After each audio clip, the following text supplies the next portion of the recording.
Hello दोस्तों, तो आज की इस वीडियो में मैं सोल लैंड 2 की आगे की नॉवल को कंटिन्यू करने वाला हूँ। गाइज, मैं आप सभी से दिल से माफ़ी चाहती हूँ।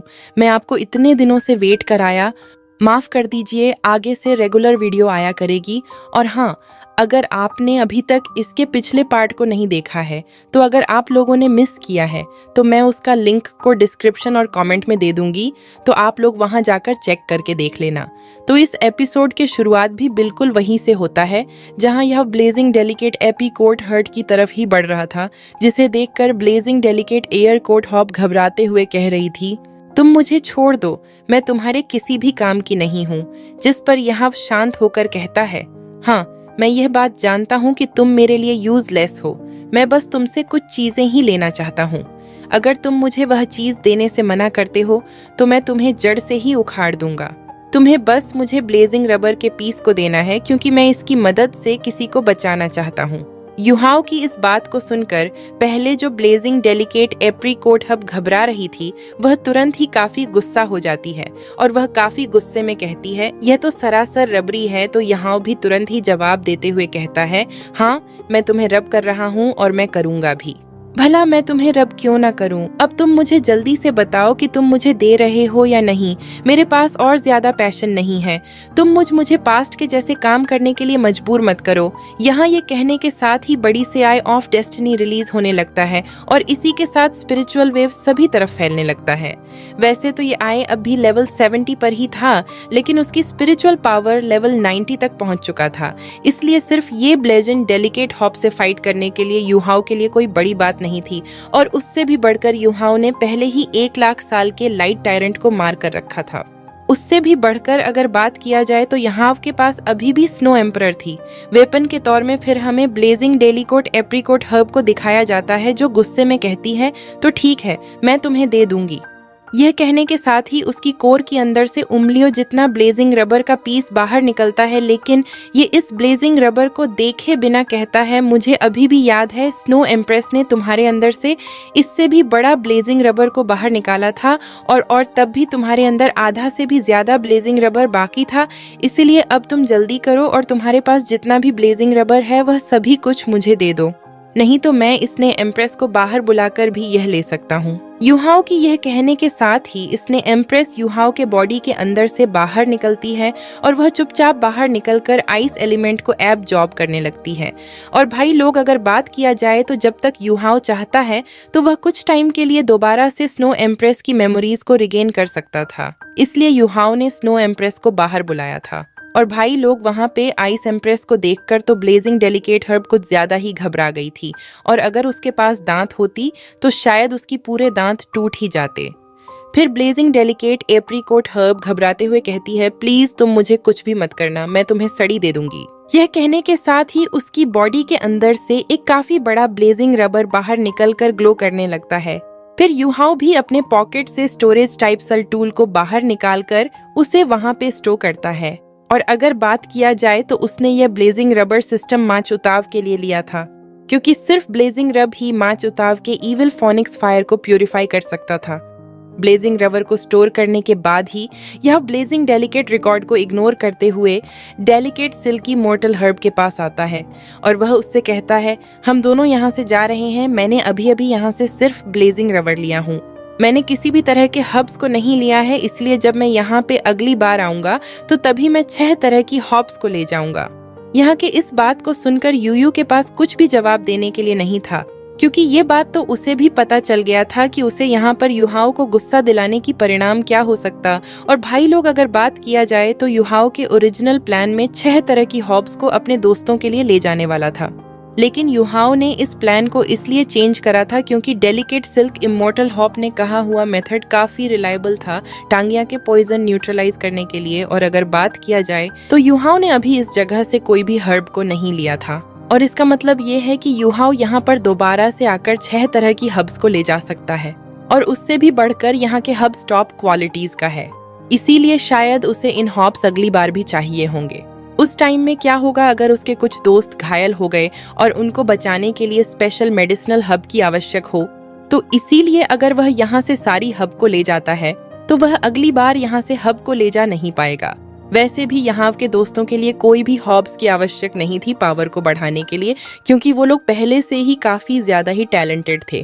इसलिए इन 6 मेडिसिनल हब फ्यूचर में यहाँ को काम आ सकता था। इसी सोच के वजह से ही यहाँ ने यहाँ से सिर्फ ब्लेजिंग रबर को ही लेकर जाने का प्लान बनाया था। और अगर बेबे की बात किया जाए तो जब उसने पता किया था कि ब्लू सिल्वर एम्परर अंगिया को बचा सकता है तो उसे काफी अच्छा महसूस हुआ था और अब उसे सिर्फ ब्लू सिल्वर एम्प्रेस को ही ढूंढना था। वैसे तो इसके लिए काफी लंबा टाइम भी लग सकता था, लेकिन कुछ ना होने से अच्छा तो कुछ होना ही अच्छा है। फिर हमें युहाओ को दिखाया जाता है जो बीबी को कहता है, एल्डेस्ट सीनियर ब्रदर, चलो हम यहाँ से चलते हैं। हम ब्लू सिल्वर एम्परर को ढूंढने के बाद यहाँ पे दोबारा से लौटेंगे। ये कहने के साथ ही दोनों ही फ्लाइंग टाइप सो टूल की मदद से वहां से जाने के लिए रेडी होते हैं, लेकिन तभी हमें 2 जनों की आवाज सुनाई देता है। तो सेम टाइम में कहते हैं, रुको, तुम अभी यहाँ से मत जाओ। और अगर बात किया जाए तो पहली आवाज तो डेलिकेट सिल्क इमोर्टल हॉब की थी और दूसरी आवाज एक्सट्रीमली कोल्ड आइस स्प्रिंग से बाहर निकल रहा था। फिर जब यहाँ पीछे मुड़कर दूसरी आवाज की तरफ देखता है तो वह star and eyes mysterious ice grass होती है, जो कि आइस इम्प्रेस के सेंटर में थी। और ये ice grass legend delicate apricot hobs के नेचुरल एनिमी थी। फिर वो आइस ग्रास कहती है, यू पहले तुम इसे बात बताओ, जो भी तुम उसे बताना चाहते हो। तो यू भी उसके बात को मान जाती है और वह कहती है कि यहाँ तुम ऐसे ही यहाँ से मत जाओ, मेरे पास तुम्हारे लिए कुछ है, इसलिए मैं तुम्हें कुछ देना चाहती हूँ। डेलिकेट सिल्की मॉर्टल हर्ब की इस बात को सुनकर युहाओ काफी हैरानी से कहता है, तुम मेरे लिए कुछ देना चाहती हो, आखिर वह क्या है? तो यूयू भी जवाब देते हुए कहती है, तुम पहले जड़ बोतल का यूज करना। इसे सील करने से पहले यह कहने के साथ ही वह पिंक फॉग को बाहर निकालता है और युहाओ भी उसकी बात को मानते हुए सारी फॉग को जेड बोतल में स्टोर करता है। और फिर वह कहता है, क्या ये तुम्हारा पोलिन है? तो वह भी हाँ करते हुए कहती है, हाँ बिल्कुल, इसके पास मेरी फ्रेग्रेंस की इफेक्ट है और मेरी पोलेन की मदद से तुम मेरे पास अगली बार आने की कोई भी जरूरत नहीं है। जब तुम ब्लू सिल्वर एम्परर को मना लेते हो मदद करने के लिए, तो तुम उस टाइम में मेरे पोलेन को यूज कर सकते हो मेरे जगह में। और भाई लोग, अगर बात किया जाए तो डेलिकेट सिल्क मॉर्टल हर्ब यहाँ से इतना ज्यादा घबरा गई थी कि वह अब यहाँ को यहाँ पे दोबारा से नहीं देखना चाहती थी। इसलिए उसने अपने बॉडी पार्ट से दर्द को सहते हुए पोलन को बाहर निकाली थी। फिर युहाओ उस पोलन को कलेक्ट करते हुए कहता है, मुझे अभी भी याद है, तुम्हारे पास वो पल है। तो डेलिकेट सिल्क मॉर्टल हर कहती है कि तुम ज्यादा दूर भी मत जाओ, आखिर तुम पिछले बार से इतना ज्यादा कैसे बदल गए हो? मुझे अभी भी याद है कि तुम पहले कुछ ज्यादा ही काइंड थे। यूयू की इस बात को सुनकर यह जवाब देते हुए कहता है, अगर मैं पिछली बार की तरह काइंड रहता हूँ तो अब मैं सभी चीजों को यहीं पे खो दूंगा, और तो पहले ही मैंने 2 लोगों को खो चुका हूँ। अब मैं और किसी को भी खोना नहीं चाहता हूँ। और हाँ, मैं तुम्हारे उस पॉल के बारे में भूल सकता हूँ। अगर तुम मुझे पोलेन देते हो तो मुझे इनकी मदद से किसी को बचाना है। यहाँ की इस बात को सुनकर वह कुछ भी नहीं कहती है और वह दोबारा से काफी दर्द में चिल्लाते हुए अपने बॉडी के पार्ट को तोड़कर दोबारा से कुछ पोलेन को बाहर निकालती है और वह दर्द में कहती है, बस मेरे पास इतना ही था, मैंने मेरे पास रहा हुआ सारी पोलन को तुम्हें दे दिया हूँ। फिर युहाओ उसे शुक्रिया करते हुए स्टार एनाज मिस्टीरियस आइस ग्रास की तरफ मुड़ता है और वह कहता है, अब तुम बताओ कि तुम मुझे क्या कहना चाहती हो? तो वह आइस ग्रास कहती है, मुझे तुम्हारे साथ में जाना है। उसकी इस बात को सुनकर यहाँ काफी हैरानी से कहता है, क्या कहा तुम्हें मेरे साथ जाना है? आखिर तुम मेरे साथ क्यों जाना चाहते हो? और भाई लोग, सच में यह बात काफी ज्यादा हैरान कर देने वाला था, क्योंकि यहाँ के सभी plant type soul beast Yuhao से घबरा गए थे और वो युहाओ के साथ कभी भी जाना नहीं चाहते थे, जबकि यह आइस ग्रास युहाओ के साथ में जाना चाहती थी। इसीलिए युहाओ क्यूरियस होकर पूछता है, आखिर तुम मेरे साथ किस लिए जाना चाहते हो? तो आइस ग्रास जवाब देते हुए कहती है, जबकि तुम स्नो एम्प्रेस के साथ उस तरीके से फ्यूज हो सकते हो तो तुम मेरे साथ भी उसी तरीके से फ्यूज हो सकते हो। और यह बात तो तुम्हें भी पता होगा कि मैं 1 लाख साल के प्लांट टाइप 100 बीस्ट हूँ। इसीलिए अगर मैं तुम्हारे साथ फ्यूज होती हूँ तो इससे तुम्हें भी प्रॉफिट मिल सकता है। इसलिए तुम मुझे भी वैसा ही बनाओ जैसा कि तुमने अभी स्नो एम्प्रेस को बनाया है। उसकी इस बात को सुनकर यह काफी ज्यादा ही शॉक होता है और वह काफी हैरानी से कहता है, आखिरकार क्यों तुम मेरे साथ जाना चाहते हो? तुम बिना रीजन के क्यों स्पिरिट बनना चाहते हो? तो आइस ग्रास जवाब देते हुए कहती है, मुझे यहाँ से बाहर बाहरी दुनिया में जाना है। मैं काफी लंबे टाइम तक इस जगह में रुकी हूँ। मुझे भी बाहरी दुनिया देखना है। उससे भी बढ़कर तुम्हारे और मेरे लिए इस जगह से भी ज्यादा अच्छा है, और तुम्हारी और इस जगह से भी मेरे लिए काफी ज्यादा ही सूटेबल है आइस क्रस्ट की। इस बात को सुनकर यहाँ डाउट करते हुए कहता है, क्या बस इतना ही कारण से तुम मेरे साथ जाना चाहती हो? तो आइस क्रस्ट जवाब देते हुए कहती है, जब स्नो एम्प्रेस यहाँ पे पहली बार अपीयर हुई थी तो उसने मुझे बताई थी कि अगर मैं तुम्हें फॉलो करती हूँ तो मैं हमेशा जिंदा रह सकती हूँ। पहले तो मुझे इस बात में यकीन नहीं हुआ था, लेकिन अब मुझे पता चल गया है कि उसके उन सारे बातें सच्ची थे, क्योंकि एम्परर बज ने भी तुम्हारे लिए सैक्रिफाइस कर दिया है और अब तुम्हारे पास उसकी ओर है। और तो और तुम अब डेस्टिनी की पावर को भी कंट्रोल करते हो। बस इतना ही नहीं, बल्कि तुम्हारी कल्टिंग कर रहा है। अगर मैं यहाँ पर रुकती हूँ तो किसी न किसी दिन में इंसानों के लिए हर बन जाऊंगी और मैं ऐसे ही मारी जाऊंगी। अगर मैं तुम्हें फॉलो करती हूँ तो शायद मैं इटर्नल लाइफ को हासिल कर पाऊंगी। वैसे भी यहाँ पे तो सिर्फ अकेलेपन ही है। मैंने यहाँ पर काफ़ी लंबे टाइम तक अकेलेपन को झेला है, इसीलिए यहाँ पर ऐसे बोर होते हुए काफ़ी लंबे टाइम तक जीने का आखिर क्या पॉइंट है। इसलिए मैं तुम्हारे साथ में जाना चाहती हूँ, लेकिन तुम चिंता मत करो। मैं उन 6 तरह की हॉप्स में नहीं गिनूंगी, क्योंकि मैं अपनी ही मर्जी से यहाँ से जा रही हूँ। लेकिन मेरा भी एक कंडीशन है। मैं यह चाहती हूँ कि मैं तुम्हारे साथ फ्यूज्ड होने के बाद मेरी कॉन्शियसनेस वहीं पे रहे, मेरी कॉन्शियसनेस पूरी तरीके से ना मिटे और मेरी मेमोरीज भी वहीं पे जैसा था वैसा ही हो। अगर तुम ये करते हो तो मैं प्रॉमिस करती हूँ मैं तुम्हारे साथ चलूंगी। और भाई लोग का अगर बात किया जाए तो युहाओ ने कभी भी नहीं सोचा था कि ऐसा कुछ भी हो जाएगा, क्योंकि युहाओ यहाँ पे आकर तो सिर्फ स्कैम और फ्रॉड ही किया था। उसने तो सिर्फ इम्प्लांट टाइप सल बीस्ट को डराने की ही कोशिश किया था, क्योंकि उसे टैंग या को बचाना था। लेकिन उसने यह कभी भी नहीं सोचा था कि आइस ग्रास उसके साथ जाना चूज करेगी। और अगर बात किया जाए तो इस टाइम में दूसरी प्लांट टाइपल बीस्ट कुछ ज्यादा ही हैरान थे, और सबसे ज्यादा तो ब्लेजिंग डेलिकेट एप्रीकोट हब हैरान हो गई थी। फिर यहाँ आइस ग्रास की तरफ बढ़ते हुए कहता है, वैसे तो मैं तुम्हारे कॉन्शियसनेस को मेंटेन कर सकता हूँ अगर तुम मेरे साथ फ्यूज होती हो तो, और तुम पक्का से यही सोच रही होगी कि मैं मरने से पहले गॉड बनूंगा। लेकिन मैं इस बात के ऊपर गारंटी नहीं दे सकता हूँ कि मैं गॉड बनूंगा या नहीं, लेकिन मैं तुम्हें यह गारंटी दे सकता हूँ कि तुम्हें मेरे साथ बाहरी दुनिया में जाकर काफी अच्छा लगेगा।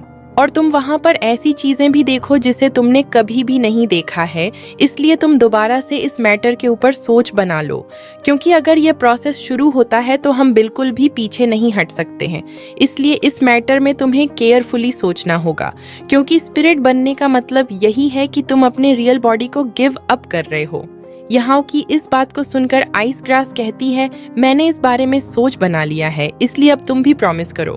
तो युहाओ भी एक लंबे सांस को लेता है और वह नोट करते हुए कहता है, मैं हुआ। युहाओ अपने तरफ से पूरी कोशिश करूंगा आइस ग्रास के कॉन्शियस को प्रिजर्व करने के लिए, और ये कॉन्ट्रैक्ट 90% सक्सेसफुल होने के चांस है। अगर मैं इन सारी बातें को झूठ बोल रहा हूँ तो मैं यहीं पे फ्रीज होकर मारा जाऊं और कभी भी रीइंकार्नेट ना हो यहाँ के। ये कहने के साथ ही आइस ग्रास कहती है, अब तुम मुझे बताओ कि अब मुझे क्या करना है। और गाइस, अगर बात किया जाए तो आइस एंड फायरिंग यान के अंदर सभी नर टाइप सोल बिस्ट युहाओ और आइस ग्रास को ही देख रहे थे, और वह लोग इस बात से काफी ज्यादा ही क्यूरियस थे आखिर अब क्या होने वाला है, और आखिरकार क्यों वाइस ग्रास ने स्पिरिट बनने के लिए चूज किया, और आखिरकार क्यों वाइस ग्रास ने युहाओ का ही स्पिरिट बनने के लिए चूज किया। फिर हमें युहाओ को दिखाया जाता है, जो कि वहीं पे सभी के सामने स्पिरिट से फ्यूज होने की प्रोसेस के बारे में समझा देता है। और इसी के साथ आइस ग्रास आइसी ब्लू लाइट को रिलीज करती है और वह जमीन से हवा में निकल कर आती है, और यह देखने में काफी ज्यादा ही सुंदर और आई कैचिंग था। और गाइस, आइस ग्रास को ऐसा करता देख ब्रेजिंग डेलिकेट एप्रीकोट हॉफ काफी हैरानी से कहती है, ये पागल हो गई है, ये तो सच में पागल हो गई है। ये सभी चीजों को त्यागने के लिए तैयार है, सिर्फ इस इंसान के साथ जाने के लिए ब्लेजिंग डेलिकेट एप्रीकॉट हब के। ये कहने के साथ ही आइस ग्रास के बॉडी के अंदर से एक डायमंड शेप के क्रिस्टल कोर बाहर निकल कर आता है, और इसके साथ सभी तरफ काफी ज्यादा ही ठंड होने लगता है, जिसको फील करके युहाओ भी कांपने लगा था। और भाई लोग, इसी के साथ ही युहाओ की स्पिरिचुअल सी के अंदर से स्काई ड्रीम कहता है, ये तो सच में काफी अच्छा है। इसकी आइस एलिमेंट तो काफी ज्यादा ही प्योर है, और जब 1000 सालों पहले मैंने जो आइस एलिमेंट ऑब्जॉर्व करा था उस आइस एलिमेंट से, तो यह काफी ज्यादा ही पावरफुल है। और देखकर ऐसा लगता है ये आइस स्प्रिंग के एक स्ट्रीम झील है जो कि पिछले 10,000 साल से रिफाइंड हो रहा था। फिर हमें आइस ग्रैंड की वीक आवाज को सुनाई देती है जो कहती है, जबकि मैं तुम्हारे साथ जा रही हूँ तो मुझे का कोई भी जरूरत नहीं है। ये स्टार रनर्स आइस क्रिस्टल है जिसे मैंने पिछले 10,000 सालों में कल्टिवेट करा था, इसलिए तुम इसे रख सकते हो क्योंकि इसकी मदद से तुम्हारी कल्ट भी बढ़ सकता है। और अगर तुम इसकी मदद से वेपन बनाते हो तो इसकी वजह से उस वेपन में आइस की एबिलिटीज आ जाएंगी क्योंकि इसके अंदर मेरे 10,000 सालों की कल्ट एजेंट्स हैं। उसके इस बात को सुनकर युहाओ की एक्सप्रेशन सीरियस हो गया था और उसने कभी भी नहीं सोचा था कि आइस ग्रास इतना वैल्यूएबल्स को देगी। और गाइस इस टाइम में युहाओ की सारे डाउट गायब हो गए थे और युहाओ उसे सीरियस तरीके से शुक्रिया करते हुए कहता है, तुम्हारा बहुत बहुत शुक्रिया मेरे ऊपर भरोसा करने के लिए, इसीलिए मैं तुम्हें डिसिपेटर को यहीं पे शुरू करते हैं। और गाइस उसके ये कहने के साथ ही युहाओ के मार्शल सोल स्विच होते हैं, उसके original 7 soul rings 5 soul ring में बदल जाते हैं। फिर युहाओ अपने राइट हैंड को ऊपर उठाता है और आई ऑफ डेस्टिनी की फिगर सभी के सामने रिलीज होता है और वाई ऑफ डेस्टिनी आइस ग्रास के बॉडी में फ्लो करने लगता है। और इसी के साथ युहाओ की पीछे से आई ऑफ असुरा एक्टिवेट होती है। और गाइस इसी प्रोसेस के दरमियान युहाओ स्पेल को भी चैट करने लगता है और इस बार सभी प्रोसेस स्मूथ चल रहा था और देखते ही देखते उन दोनों के ही बॉडी एक दूसरे से मर्ज होने लग गए थे। और जब युहाओ की स्पिरिचुअल राइस ग्रास की बॉडी में जैसे ही जाता है तो आइस ग्रास काफी ज्यादा ही हैरान होती है क्योंकि अब वह युहाओ के पावर को सेंस कर पा रही थी। उसने कभी भी यह बात नहीं सोची थी कि युहाओ की स्पिरिचुअल पावर इस लेवल तक पहुंच चुका होगा और उसने कभी भी युहाओ के जितना प्योर स्पिरिचुअल पावर को फील नहीं किया था। और गाइस इसी के साथ आइस ग्रास की पूरी बॉडी एक क्रिस्टल में चेंज होती है और वह क्रिस्टल युहाओ के राइट लेग में जाकर फ्यूज होने लगता है और इसी के साथ युहाओ के 5 सोल रिंग कांपने लगता है, जबकि उसके पीछे से स्नो एम्प्रेस की फिगर बाहर निकल कर आता है। और अगर बात किया जाए तो अभी ये जो युहाओ के राइट लेग में फिक्स्ड हुआ था यह राइट लेग सोल बोन होता है। और अगर बात किया जाए तो ये बात सच है कि 1,00,000 साल के सोल बीस्ट सोल बोन को प्रोड्यूस करते हैं, लेकिन यह बात किसी को भी पता नहीं था एक प्लांट टाइप सोल बीस्ट भी सोल बोन को प्रोड्यूस कर सकता है।